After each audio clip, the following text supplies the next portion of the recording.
সেনাবাহিনীর কারফিউ, পুলিশের বাধা, সকল বাধা পেরিয়ে কিন্তু মাঠে নেমেছে দেখছেন শিক্ষার্থীরা। ঢাকা বিশ্ববিদ্যালয় সহ সারা দেশের শিক্ষার্থীরা তারা কিন্তু ঢাকা বিশ্ববিদ্যালয় এলাকায় কিন্তু দেখছেন প্রতিটি গেটে গেটে কিন্তু কঠোর কিন্তু পুলিশের ব্যারিকেড রয়েছে এবং চেকপোস্ট রয়েছে, সেই অপেক্ষা করে কিন্তু আজকে নেমেছে। আপনারা জানেন যে আজকে গতকালকে শিক্ষার্থীদের যেই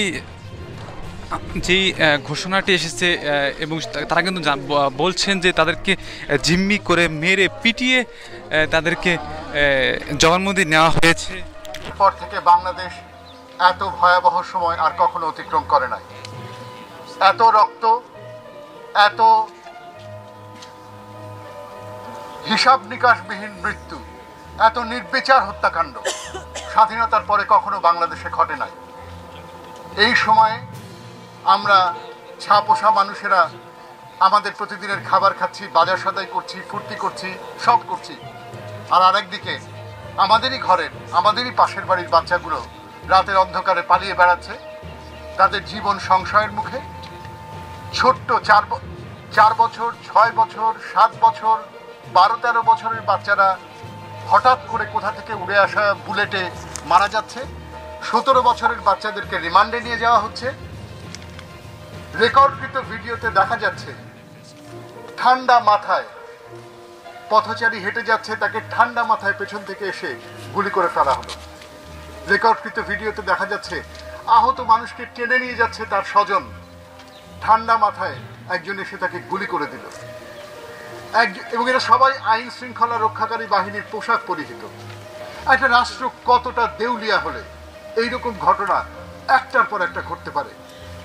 একটা ছেলে একটা ভবন বেয়ে নেমে যাচ্ছে, পালিয়ে যাচ্ছে, কমান্ডো স্টাইলে উকি ঝুঁকি মেরে একের পর এক 2 জন আইন শৃঙ্খলা রক্ষাকারী পোশাক পরা মানুষ এসে তাকে একটার পর একটা গুলি করে দেবে।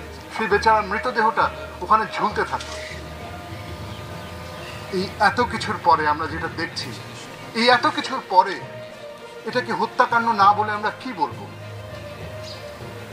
বিশ্ববিদ্যালয় শিক্ষক নেটওয়ার্ক জুলাই হত্যাকাণ্ডকে জুলাই হত্যাকাণ্ড নামে ডাকবার আহ্বান জানায়।